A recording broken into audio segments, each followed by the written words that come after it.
ಯಜಮಾನರು non veg ಏನಾದರೂ ತರ್ತೀನಿ ಅಂತ ಹೋಗಿದ್ದಾರೆ. ಆಲ್ಮೋಸ್ಟು ರಕ್ತ ತೊಗೊಂಡು ಬನ್ನಿ ಅಂತ ಹೇಳಿದ್ದೆ, ಇವತ್ತು ತೊಗೊಂಡು ಬರೋಕ್ಕೆ ಹೋಗಿದ್ದಾರೆ. ಇವಾಗ ಎಲ್ಲ ರೆಡಿ ಮಾಡ್ಕೊಳ್ಳೋಣ ಅಂತ ಮಾಡ್ಕೊಳ್ತಾ ಇದ್ದೀನಿ.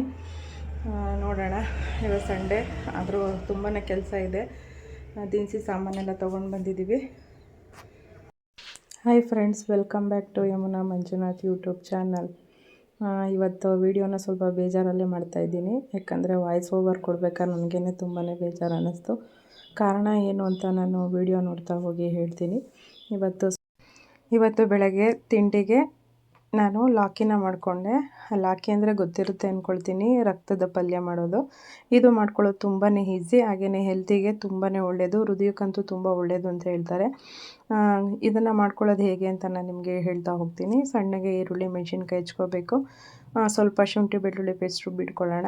ಇದಾದ ನಂತರ ಎಣ್ಣೆ ಕಾಯಿಸಿ ಸಾಸಿವೆ ಸಿಡಿಸಿ ಈರುಳ್ಳಿ ಮೆಣಸಿನ್ಕಾಯಿ ಸ್ವಲ್ಪ ಹಾಕಿ, ಅದಾದ ನಂತರ ಸ್ವಲ್ಪ ಶುಂಠಿ ಬೆಳ್ಳುಳ್ಳಿ ಪೇಸ್ಟ್ ಹಾಕ್ಕೊಂಡು ಅದು ಅಷ್ಟೇ ಹಸಿ ಮಸಾಲೆ ಹೋಗೋವರೆಗೂ ಫ್ರೈ ಮಾಡ್ಕೋಬೇಕು. ನಂತರ ರುಚಿಗೆ ತಕ್ಕಷ್ಟು ಉಪ್ಪು ಹಾಕ್ಕೊಂಡು ಹಾಗೆಯೇ ಸ್ವಲ್ಪ ಪೆಪ್ಪರ್ ಹಾಕ್ಕೊಳ್ಳೋಣ ಖಾರಕ್ಕೆ. ಬ್ಲೆಡ್ ಏನಿದೆ ಅದನ್ನು ನೀಟಾಗಿ ವಾಶ್ ಮಾಡಿಕೊಂಡು ಸಣ್ಣಗೆ ಅಂದರೆ ಸಣ್ಣಗೆ ಕೈಯಲ್ಲಾದರೂ ಸ್ಮ್ಯಾಶ್ ಮಾಡ್ಕೊಳ್ಳಿ, ಇಲ್ಲ ಸ್ಮ್ಯಾಶರಲ್ಲಾದರೂ ಸ್ಮ್ಯಾಶ್ ಮಾಡ್ಕೊಳ್ಳಿ. ಅದು ಸಣ್ಣಗೆ ಮಾಡ್ಕೊಂಡಷ್ಟು ರುಚಿ ಹೆಚ್ಚಾಗುತ್ತೆ, ಇಲ್ಲಾಂದರೆ ಅದು ಸ್ವಲ್ಪ ದಪ್ಪ ದಪ್ಪ ಬರುತ್ತೆ. ಇದೆಲ್ಲ ಹಾಕ್ಕೊಂಡಾದ್ಮೇಲೆ ಬೇಗ ಅದನ್ನು ಹಾಕೊಂಡ್ಮೇಲೆ ಬೇಗನೆ ಬೇಯುತ್ತೆ. ಸೇಮ್ ಮೊಟ್ಟೆ ಪಲ್ಯ ಇದು ಬೇಗ ಬೇಯಿಸಿ. ತಿಂಡಿ ಎಲ್ಲ ಆಯಿತು. ತಿಂಡಿ ಎಲ್ಲ ಮಾಡ್ಕೊಂಡ್ಮೇಲೆ ಸ್ವಲ್ಪ ಅಡುಗೆ ಮನೆ ಸ್ವಲ್ಪ ಕ್ಲೀನ್ ಮಾಡ್ಕೋಬೇಕಿತ್ತು. ನೈಟು ಸ್ವಲ್ಪ ಕ್ಲೀನ್ ಮಾಡಿರಲಿಲ್ಲ. ಊಟ ಆಗಿದ ತಕ್ಷಣವೇ ಎಲ್ಲ ಕ್ಲೀನ್ ಮಾಡ್ಕೊಳ್ತಾ ಇದ್ದೆ, ಅದೇನೂ ಆಗಿರಲಿಲ್ಲ. ಸ್ವಲ್ಪ ಕೆಲಸ ಜಾಸ್ತಿ ಇತ್ತು. ಹಾಗೆಯೇ ಸ್ವಲ್ಪ ದಿನಸಿ ಸಾಮಾನು ತೊಗೊಂಡು ಬಂದಿದ್ದೆ, ಅದೆಲ್ಲ ಬಾಕ್ಸ್ಗಳಿಗೆ ಹಾಕ್ಕೋಬೇಕಿತ್ತು. ಅದೊಂದು ಸ್ವಲ್ಪ ಕೆಲಸ ಹಿಡಿತು. ಇವತ್ತು ಸಂಡೇ ಅನ್ನೋದಷ್ಟೇ ಸ್ವಲ್ಪ ಕೂಡ ರೆಸ್ಟ್ ಇರಲಿಲ್ಲ, ತುಂಬಾ ಕೆಲಸ ಇತ್ತು. ತಿಂಡಿ ಎಲ್ಲ ಆದಮೇಲೆ ಪಾತ್ರೆಗಳೆಲ್ಲ ಇತ್ತು, ಪಾತ್ರೆಗಳೆಲ್ಲ ತೊಳೆದ್ಬಿಟ್ಟು ಸ್ವಲ್ಪ ಹಾಗೆಯೇ ಅಡುಗೆಗೂ ಜೋಡಿಸ್ಕೊಂಬಿಡೋಣ ಅಂತ ಹೇಳಿ ಜೋಡಿಸ್ಕೊಳ್ತಾ ಇದ್ದೀನಿ.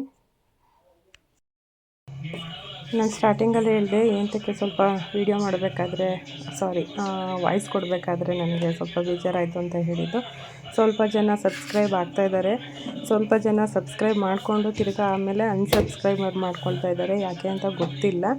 ನಿಮ್ಗೆ ಇಷ್ಟ ಇದ್ದರೆ ಮಾಡ್ಕೊಳ್ಳಿ, ಖಂಡಿತ ನಾನು ಬೇಡ ಅಂತ ಹೇಳೋದಿಲ್ಲ. ಬಟ್ ಆ ಥರ ನನಗೆ ಮಾಡ್ತಾರೆ ಎಲ್ಲರಿಗೂ, ಬೇರೆಯವ್ರಿಗೆ ಆಗಲಿ ಆ ಥರ ಮಾಡೋಕ್ಕೆ ಹೋಗಬೇಡಿ. ನನಗೆ ಅದು ನೋಟಿಫಿಕೇಷನ್ ಬರ್ತಾಯಿದೆ, ಸಬ್ಸ್ಕ್ರೈಬರ್ ಆದರೂ ಅನ್ಸಬ್ಸ್ಕ್ರೈಬರ್ ಆಗಿದ್ದಾರೆ ಅಂತ. ಅದು ನಾನು ಸ್ಕ್ರೀನ್ಶಾಟ್ ಸಹ ತೆಗೆದಿಟ್ಕೊಂಡಿದ್ದೀನಿ. ಹಾಗೆ ನಾನಿವತ್ತು ಸಂಡೇ ಆಗಿರೋದ್ರಿಂದ ಚಿಕನ್ ಸಾಂಬಾರಿಗೂ ಜೋಡಿಸ್ಕೊಳ್ತಾ ಇದ್ದೀನಿ ಮಸಾಲೆ. ಹಾಗೆಯೇ ಚಿಕನ್ ಬಿರಿಯಾನಿ ಸ್ವಲ್ಪ ಮಾಡೋಣ ಅಂಥೇಳಿ ಅದಕ್ಕೂ ನಾನು ಮಸಾಲೆ ಎಲ್ಲ ಜೋಡಿಸಿಟ್ಕೊಳ್ತಾ ಇದ್ದೀನಿ. ನಾನಿವತ್ತು ಒಣ ಕೊಬ್ಬರಿನ ಹಾಕ್ಕೊಂಡಿದ್ದೀನಿ. ಒಣ ಕೊಬ್ಬರಿ ತುಂಬಾ ರುಚಿ ಕೊಡುತ್ತೆ, ಮಟನ್ ಸಾರಿಗಾಗಿರ್ಬೋದು, ಚಿಕನ್ ಸಾಂಬಾರಿಗಾಗಿರ್ಬೋದು. ಅದನ್ನು ಈ ಪೇಸ್ಟ್ ಏನಿದೆ ಅದನ್ನು ತುಂಬ ನುಣ್ಣಗೆ ರುಬ್ಕೋಬೇಕು, ತುಂಬಾ ಚೆನ್ನಾಗಿರುತ್ತೆ.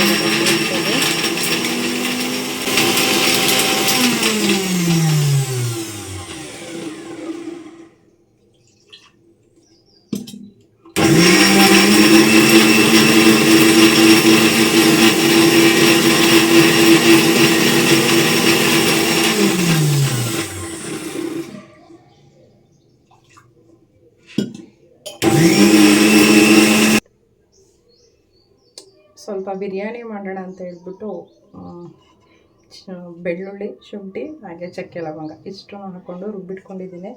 ಇದು ಪೇಸ್ಟ್ ಅಷ್ಟೇ ಮಾಡ್ಕೊಂಡಿರೋದು. ನಾನು ಇದ್ಬಿಟ್ಟು ಇನ್ನೇನು ರುಬ್ಕೊಳಕ್ಕೆ ಹೋಗಲ್ಲ ಬಿರಿಯಾನಿಗೆ. ಹಾಗೆಯೇ ಚಿಕನ್ ಸಾಂಬಾರು ಕೂಡ ಮಾಡಬೇಕು, ಅದಕ್ಕೂ ಕೂಡ ರೆಡಿ ಮಾಡ್ಕೊಂಡಿದ್ದೀನಿ. ಇವತ್ತು ಸಂಡೇ, ಸಿಕ್ಕಾಬಟ್ಟೆ ಕೆಲಸ ಐತೆ. ಬಟ್ಟೆ ಒಗಿಬೇಕು, ತಿಂಡಿ ಮಾಡಿದ್ದಾಯಿತು, ಎಲ್ಲ ಇವತ್ತು ಫುಲ್ಲು ನಾನ್ ವೆಜ್ಜೇ. ಹಾಗೆ ಮಗಳಿಗೂ ಒಂದು ಸ್ವಲ್ಪ ತೊಗೊಂಡೋಗ್ಬೇಕು ಅಂದ್ಕೊಂಡಿದ್ದೀನಿ. ನೋಡೋಣ ಟೈಮು ಎಷ್ಟು ಅಡ್ಜಸ್ಟ್ ಆಗುತ್ತೆ ಅಂತ. ಏನು ಇವತ್ತು ಭಾನುವಾರ ಫ್ರೀಯಾಗಿರೋಣ ಅಂದ್ಕೊಂಡ್ರೆ ಫ್ರೀಯಾಗಿರೋಕ್ಕೆ ಆಗ್ತಾಯಿಲ್ಲ. ಇವತ್ತೂ ಸ್ವಲ್ಪ ಕೆಲಸನೇ ಇದೆ. ಹಾಗೆ ದಿನಸಿ ಸಾಮಾನು ಕೂಡ ತೊಗೊಂಡು ಬಂದಿದ್ದೀನಿ, ಅದು ಕೂಡ ಎಲ್ಲ ಬಾಕ್ಸ್ಗಳಿಗೆಲ್ಲ ಹಾಕಬೇಕು.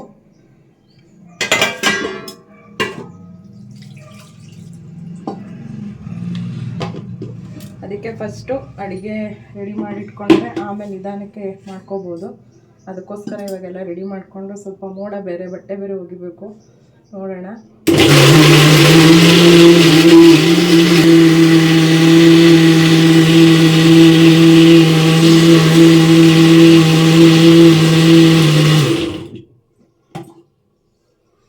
ಚಿಕನ್ ಸಾಂಬಾರಿಗೆ ಒಣ ಕೊಬ್ಬರಿನ ತುರ್ಕೊಂಡು ಹಾಕ್ಕೊಂಡಿದ್ದೀನಿ. ಟೇಸ್ಟ್ ಅಷ್ಟೇ ತುಂಬಾ ಚೆನ್ನಾಗಾಗುತ್ತೆ. ಪ್ರತಿ ಸಲ ಹುರ್ಕೊಂಡು ಮಾಡ್ತಿದ್ದೆ, ಈ ಸಲ ಕೊಬ್ಬರಿ ಹಾಕಿರೋದ್ರಿಂದ ಏನೂ ಹುರಿದಿಲ್ಲ, ಹಾಗೆ ಮಾಡ್ತಾಯಿದ್ದೀನಿ. ಆದಷ್ಟು ಚಿಕನ್ ಮಟನ್ ಸಾಂಬಾರಿಗೆ ಆದಷ್ಟು ನುಣ್ಣಗೆ ರುಬ್ಕೊಂಡ್ರೆ ಸಾರು ತುಂಬ ಚೆನ್ನಾಗಾಗುತ್ತೆ, ಟೇಸ್ಟು ಕೊಡುತ್ತೆ. ಅದಕ್ಕೋಸ್ಕರ ನಾನು ತುಂಬ ನುಣ್ಣಗೆ ರುಬ್ಕೊಳ್ತಾ ಇದ್ದೀನಿ.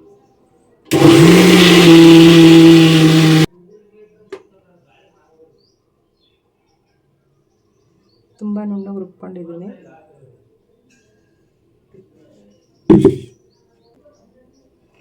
ಹಾಗೆ ಚಿಕನ್ನು ಸ್ವಲ್ಪ ಜಾಸ್ತಿನೇ ತೊಗೊಂಡು ಬಂದಿದ್ದಾರೆ, ಅದಕ್ಕೇ 2 ಥರ ಮಾಡ್ಕೊಳ್ಳೋಣ ಅಂತ ಮಾಡ್ಕೊಳ್ತಾ ಇದ್ದೀನಿ. ಮೊಟ್ಟೆ ಕೋಳಿನಲ್ಲಿ ನಾನು ಬಿರಿಯಾನಿ ಮಾಡ್ತಾ ಇರೋದು. ನಮ್ಮ ಮನೆಯಲ್ಲಿ ಆದಷ್ಟು ನಾನು ಮೊಟ್ಟೆ ಕೋಳಿನಲ್ಲೇ ಜಾಸ್ತಿ ಬಿರಿಯಾನಿನ ಮಾಡೋದು. ಯಾಕೆಂದರೆ ಬಾಯ್ಲರ್ ಕೋಳಿ ಅಷ್ಟೊಂದು ಇಷ್ಟ ಆಗೋಲ್ಲ, ಅದು ಸ್ವಲ್ಪ ಬೆಂಡಿರುತ್ತೆ, ತಿನ್ನೋಕ್ಕೂ ನನಗೆ ಅದೇನೋ ಇಷ್ಟನೇ ಆಗೋಲ್ಲ. ಅದಕ್ಕೆ ನಾನು ಯಾವಾಗಲೂ ಮೊಟ್ಟೆ ಕೋಳಿನಲ್ಲೇ ನಾನು ಬಿರಿಯಾನಿ ಮಾಡೋದು.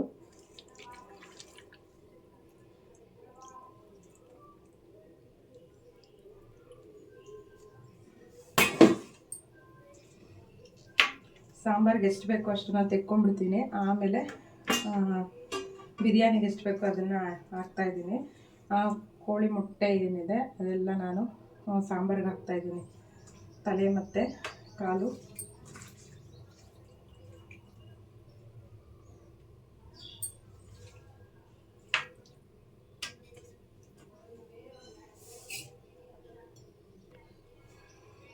ಕೋಳಿ ಜುಟ್ಟು 2 ಪೀಸ್ ಮಾಡಿಬಿಟ್ಟಿದ್ದಾರೆ. ನನಗೆ ಕೋಳಿ ಜುಟ್ಟು ನನ್ನ ಮಗನಿಗೆ ಸಖತ್ ಇಷ್ಟ. ಪೀಸ್ ಮಾಡಿಬಿಟ್ಟಿದ್ದಾರೆ. ಇದನ್ನು ಬಿರಿಯಾನಿಗೆ ಹಾಕಲ್ಲ, ಸಾಂಬಾರಿಗೆ ಹಾಕ್ತೀನಿ. ಸಾಂಬಾರಲ್ಲಿ ಆದರೆ ಸಿಗುತ್ತೆ ಅವನಿಗೆ ಹಾಕೋಕ್ಕೆ.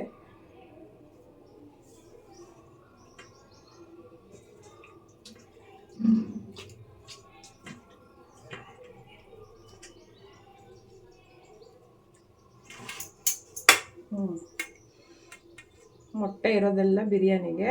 ಈ ವೈಟ್ ಮೊಟ್ಟೆ ಏನಿದೆ ಇದು ಬಿರಿಯಾನಿಗೆ ಬೇಕು ಅಂತ ಎತ್ಕೊಂಡಿದ್ದೀನಿ ಅಷ್ಟೇ. ಇನ್ನೆಲ್ಲ ಇದು ಸಾಂಬಾರಿಗೆ, ಇದು ಬಿರಿಯಾನಿಗೆ.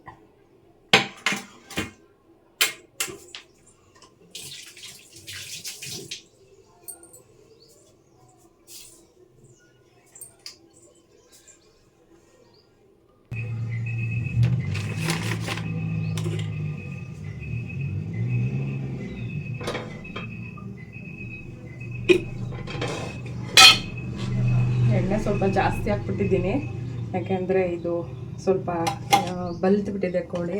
ಏನಂದರೆ ಇದು ಜಿಡ್ಡಾಗಿದೆ, ಅದಕ್ಕೆ ಸ್ವಲ್ಪ ಎಣ್ಣೆ ಕಡಿಮೆ ಹಾಕ್ಬಿಟ್ಟು ನಾನಿವಾಗ ಚಿಕನ್ ಸಾಂಬಾರನ್ನ ರೆಡಿ ಮಾಡ್ಕೊಳ್ತಾ ಇದ್ದೀನಿ.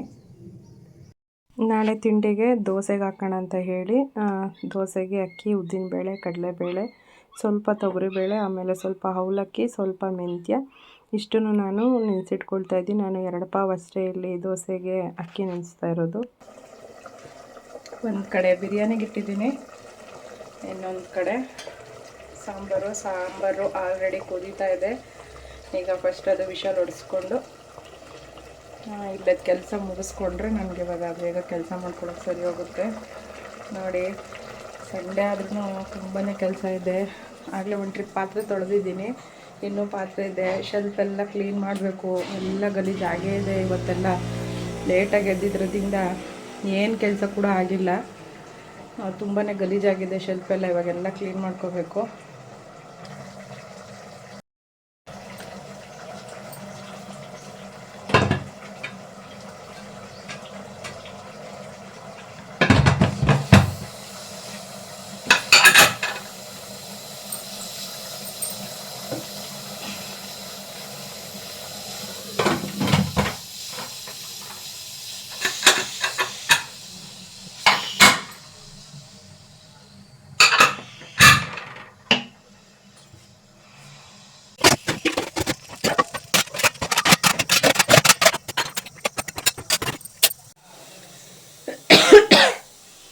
ಎರಡು ಕುಕ್ಕರ್ ಇಕ್ಕಿರೋದ್ರಿಂದ ಯಾವುದು ವಿಷಲ್ಲು ಬರುತ್ತೆ ಅನ್ನೋದು ಸಡನ್ನಾಗಿ ಗೊತ್ತಾಗಲ್ಲ. ಅದಕ್ಕೆ ಇಲ್ಲೇ ನಿಂತ್ಕೊಂಡು ಅದೊಂದು 5 ವಿಷಲ್, 2 5 ಹೊಡಿಸಿ ಆಮೇಲೆ ಪಾತ್ರೆಗಳನ್ನ ತೊಳೆಯೋಣ ಅಂದ್ಕೊಂಡಿದ್ದೀನಿ.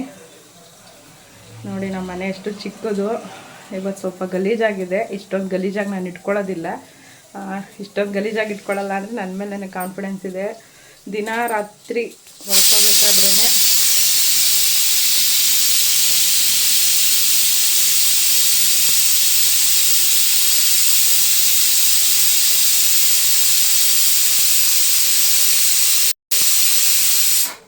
ಆಲ್ರೆಡಿ ಇದು 2 ಬಂತು. ದಿನ ರಾತ್ರಿ ಸಿಂಕ್ ಏನಿದೆ ನೈಟು ಊಟ ಮಾಡಿದ್ದು ಎಲ್ಲ ತೊಳೆದ್ಬಿಟ್ಟು ಪಾತ್ರೆಗಳನ್ನೆಲ್ಲ ಸಿಂಕೆಲ್ಲ ಕ್ಲೀನ್ ಮಾಡಿಲ್ಲ ಮಾಡಿಬಿಟ್ಟು ಹೋಗ್ತಾಯಿದ್ದೆ. ನೈಟು ನಂಗೆ ಸ್ವಲ್ಪ ಕುತ್ತಿಗೆ ಬೇರೆ ಇಟ್ಕೊಂಡ್ಬಿಟ್ಟಿತ್ತು, ಅದಕ್ಕೋಸ್ಕರ ಏನೂ ಮಾಡ್ಕೊಳಕ್ಕಾಗಲಿಲ್ಲ. ಇವಾಗ ಟ್ಯಾಬ್ಲೆಟ್ನ ನುಂಗಿದ್ದೀನಿ ನೋಡಿ.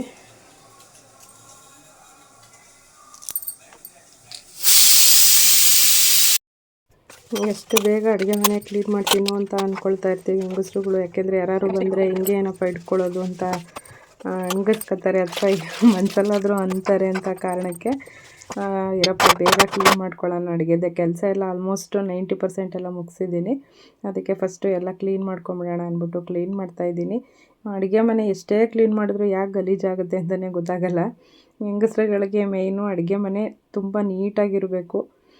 ಅದರಲ್ಲೂ ನಮ್ಮದು ಚಿಕ್ಕದು ಅಡುಗೆ ಮನೆ, ಒಂದು ಇಟ್ಕೊಂಡ್ರೆ ಒಂದಕ್ಕೆ ಜಾಗ ಸಾಲೋದೇ ಇಲ್ಲ.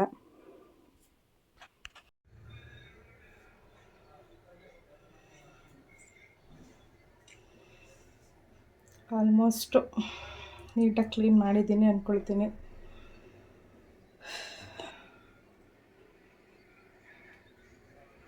ದಿನಸಿ ಸಾಮಾನೆಲ್ಲ ತೊಗೊಂಡು ಬಂದಿದ್ದೀವಿ. ಈಗ ಇದನ್ನೆಲ್ಲ ಹಾಕಬೇಕು. ಯಾವ ಕೆಲಸ ಮಾಡೋಣ ಯಾವ ಕೆಲಸ ಬಿಡೋಣ ಅನ್ನಂಗೆ ಆಗೋಗಿದೆ. ಇಷ್ಟು ಸಾಮಾನಿಗೆನೇ ಈ ಸಲ ಈ ಬಿಲ್ ಬಂದು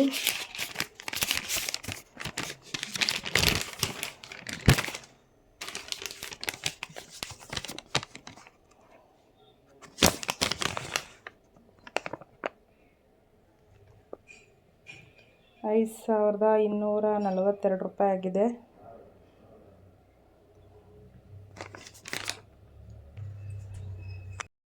ಎಲ್ಲ ಕ್ಲೀನ್ ಮಾಡಿದ್ದಾಯಿತು. ಈ ಸಿಂಕ್ ಒಂದು ಇನ್ಯಾಕೆ ನೀಟಾಗಿ ಇರಬಾರ್ದು ಅಂದ್ಬಿಟ್ಟು ಇದರಲ್ಲೇ ನಾನು ಕ್ಲೀನ್ ಮಾಡ್ಕೊಳ್ಳೋದು. ತುಂಬ ಚೆನ್ನಾಗಿ ನೀಟಾಗುತ್ತೆ. ತಿಂಗಳಿಗೆ ಒಂದು ಸಲನಾದ್ರೂ ಸಾಮಾನು ಹಾಕೋ ಬಾಕ್ಸ್ಗಳನ್ನೆಲ್ಲ ತೊಳೆದು ದಿನಸಿ ಸಾಮಾನು ಹಾಕ್ಕೊಳ್ಳೋದ್ರಿಂದ ನೀಟಾಗಿ ಕಾಣುತ್ತೆ ಅಡುಗೆ ಮನೆ. ಹಾಗೆಯೇ ನಮಗೆ ಹೊಗೆ ಹೋಗೋದಕ್ಕೆ ನಮಗೆ ಚಿಮ್ನಿ ಆ ಥರ ಅನುಕೂಲ ಏನಿಲ್ಲ. ಅದಕ್ಕೋಸ್ಕರ ನಾನು ತಿಂಗ್ಳಿಗೊಂದು ಸಲ ಬಾಕ್ಸ್ಗಳೆಲ್ಲ ತೊಳ್ಕೊಂಡು ರೇಷನ್ಗಳನ್ನ ಹಾಕ್ಕೊಂಡ್ಬಿಡ್ತೀನಿ. ನಮ್ಮ ಮನೆಯಲ್ಲಿ ದಿನಸಿ ಸಾಮಾನು ರೇಟು ತಿಂಗ್ಳಿಗೊಂದು ಸತಿ ಆಗೋದು. ತಿಂಗಳಿಗೆ ಅಂದರೆ 1.25 ತಿಂಗಳು, ಹತ್ತತ್ರ 2 ತಿಂಗಳಿಗೆ ನಮಗೆ 5 ಚಿಲ್ಲರೆ ಆಗುತ್ತೆ.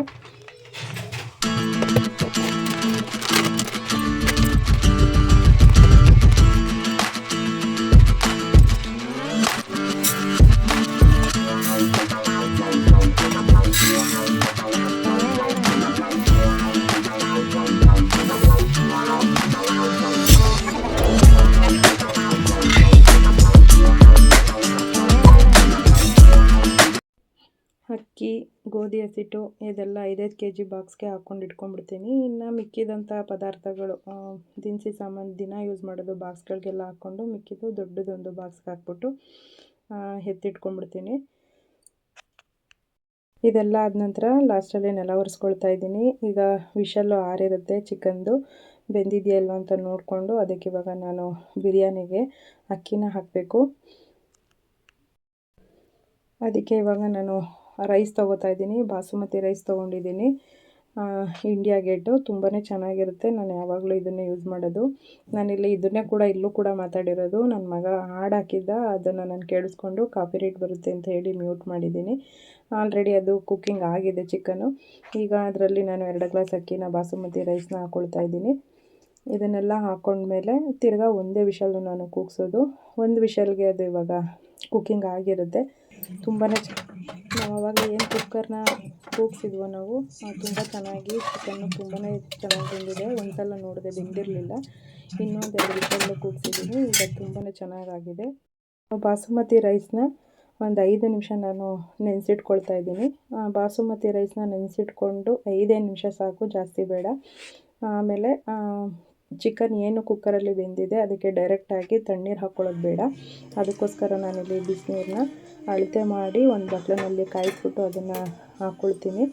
ಈ ಥರ ಮಾಡೋದ್ರಿಂದ ಬೇಗ ಕೂಡ ಆಗುತ್ತೆ. ಹಾಗೆಯೇ ಅದು ಏನು ಹೇಳ್ತಾರೆ, ಮಟನ್ ಎಲ್ಲ ಬಿಸಿದಕ್ಕೆ ತಣ್ಣೀರು ಹಾಕ್ಬಿಟ್ಟು ಸೇದ್ಕೊಂಡಂಗೆ ಆಗಿಬಿಡುತ್ತೆ. ಅದಕ್ಕೋಸ್ಕರ ನಾನಿಲ್ಲಿ ಬಿಸಿನೀರ ಕಾಯೋಕ್ಕೆ ಇಟ್ಕೊಂಡು ನಂತರ ನಾನು ಬಿಸಿ ಆದಮೇಲೆ ಅದಕ್ಕೆ ಹಾಕ್ಕೊಳ್ತೀನಿ. ಹಾಗೆಯೇ ಇಲ್ಲಿ ನಾನು ಸ್ವಲ್ಪ ಮೊಸರು ಹಾಕ್ಕೊಂಡೆ. ಮೊಸರು ಹಾಕಿದ ತಕ್ಷಣ ಸ್ವಲ್ಪ ಒಂದೇ ಒಂದು ಮೊಟ್ಟೆನ ಹಾಕ್ಕೊಳ್ತಾ ಇದ್ದೀನಿ. ಹಾಗೆ ಸ್ವಲ್ಪ ಲೆಮನ್ ಜ್ಯೂಸು, ಸ್ವಲ್ಪ ಖಾರ ಏನಾದರೂ ಇದ್ದರೆ ನೋಡಿಕೊಂಡು ಲೆಮನ್ ಜ್ಯೂಸನ್ನ ಹಾಕ್ಕೋಬೋದು. ಬೇಡ ಅಂದರೆ ಖಾರ ಇರಲಿ ಅಂದರೆ ಸ್ಕಿಪ್ ಮಾಡ್ಕೋಬೋದು. ನಾನು ಸ್ವಲ್ಪ ಹಾಕಿದ್ದೀನಿ ಇದಕ್ಕೆ. ಚೆನ್ನಾಗಿ ಕುದಿ ಹತ್ತುತ್ತಾ ಇದೆ. ಇವಾಗ ನಾನು ರೈಸ್ನ ಹಾಕ್ಕೊಳ್ತಾ ಇದ್ದೀನಿ. ರೈಸ್ ಹಾಕ್ಕೊಂಡು ಒಂದೆರಡು ಸಲ ಹಿಂಗೆ ತಿರುಗಿಸಿ ಆಮೇಲೆ ನಿಡ್ಲ ಕ್ಲೋಸ್ ಮಾಡ್ಕೊಳ್ಳೋಣ. ಕುಕ್ಕರು ಒಂದೇ ಒಂದು ವಿಷಲ್ಲು ಕೂಗಿ ಆರೋ ಅಷ್ಟರಲ್ಲಿ ಇನ್ನೂ ಟೈಮ್ ಹಿಡಿಯುತ್ತೆ, ಒಂದು 3/4 ಅವರು. ಅದಕ್ಕೋಸ್ಕರ ಬಟ್ಟೆಗಳಿದ್ವು, ಬಟ್ಟೆನೂ ಕೂಡ ಈಗ ಒಗ್ದಾಕಿ ಬಂದುಬಿಡೋಣ ಅಂತ ಹೋಗ್ತಾಯಿದ್ದೀನಿ. ಒಂದು ದಿವಸದ್ದು ಅವತ್ತಿನ ಬಟ್ಟೆ ನಾನು ಅವತ್ತೇ ಒಕ್ಕೊಳ್ಳೋದ್ರಿಂದ ನನಗೂ ಈಸಿ ಆಗುತ್ತೆ. ಜಾಸ್ತಿ ಹಾಕ್ಕೊಂಡು ಒಗೆಯೋಕೆ ಹೋದರೆ ನಮಗೂ ಬಾಡಿ ಪೇಯ್ನ್ ಆಗುತ್ತೆ. ಅದಕ್ಕೋಸ್ಕರ ನಾನು ಕೈಯಲ್ಲಿ ಒಗ್ದಾಕ್ಬಿಟ್ಟು ಬರ್ತಾಯಿದ್ದೀನಿ. ನಮ್ಮ ಮನೆಯಲ್ಲಿ ಯಾವುದೇ ಥರ ವಾಷಿಂಗ್ ಮಿಷಿನ್ ಇಲ್ಲ. ನಮ್ಮ ಮನೆಯಲ್ಲಿ ನಾನೇ ವಾಷಿಂಗ್ ಮಿಷಿನು. ಯಾಕೆ ಅಂತ ಗೊತ್ತಿಲ್ಲ, ಅದಿನ್ನೂ ಗಳಿಗೆ ಕೂಡ್ತಾನೇ ಇಲ್ಲ. ನೋಡೋಣ ಅದು ಯಾವಾಗ ಕೂಡುತ್ತೆ ಅಂತ. ನಾನು ಅದಕ್ಕೆ ಇನ್ನೂ ಏನೂ ಬಲವಂತ ಮಾಡ್ತಾಯಿಲ್ಲ, ಕೊಡಿಸಿ ತೆಕ್ಕೊಡಿ ಅಂತೇಳಿ. ಇದೆಲ್ಲ ಮುಗಿಸ್ಕೊಂಡು ಹೋಗೋಷ್ಟರಲ್ಲಿ ಬಿರಿಯಾನಿ ಆಲ್ಮೋಸ್ಟು ರೆಡಿಯಾಗಿತ್ತು.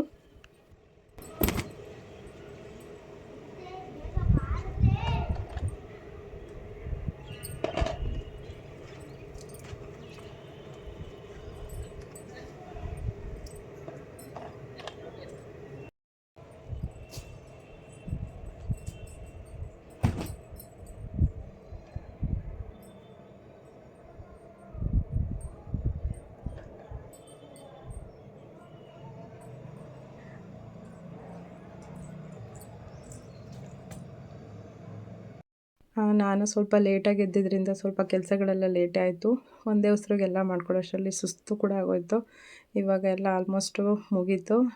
2 ಗಂಟೆ 2:30 ಆಗಿತ್ತು. ಬಿರಿಯಾನಿ ಕೂಡ ರೆಡಿ ಆಯಿತು. ಬಿರಿಯಾನಿ ಅಂದರೆ ಸಾಕು ನನಗೆ ನನ್ನ ಮಗಳೇ ನೆನಪಾಗ್ತಾಳೆ. ಏನು ಮಾಡೋದು ಬೇಡ ಅಂದ್ಕೊಳ್ತೀವಿ, ಬಟ್ ಆಗಲ್ಲ. ಮಗನೂ ಕೇಳ್ತಾ ಇರ್ತಾನೆ, ನಾವಿಬ್ರೂ ನೋಡಬೇಕಲ್ವಾ. ಅವನಿಗೂ ಇಷ್ಟ, ಇದು ಅವಳಿಗೂ ಇಷ್ಟ. ಅದರಲ್ಲೂ ನನ್ನ ಮಕ್ಕಳಿಗೆ ಇಬ್ರಿಗೂ ಫೇವ್ರೇಟ್ ಇದು ಬಿರಿಯಾನಿ. ಅದರಲ್ಲೂ ನಾನು ಮಾಡೋ ಬಿರಿಯಾನಿ ನನ್ನ ಮಗಳು ಯಾವಾಗಲೂ ಹೇಳ್ತಿರ್ತಾಳೆ, ನೀನು ಮಾಡೋ ಬಿರಿಯಾನಿನ ಮಿಸ್ ಮಾಡ್ಕೊಳ್ತಾ ಇರ್ತೀನಿ ಅಂತ. ತುಂಬಾ ಬೇಜಾರಾಯಿತು ಈ ಸಲ ತಿನ್ನುವಾಗಂತೂ. ಅವಳೇ ನೆನಪಾದ್ಲು.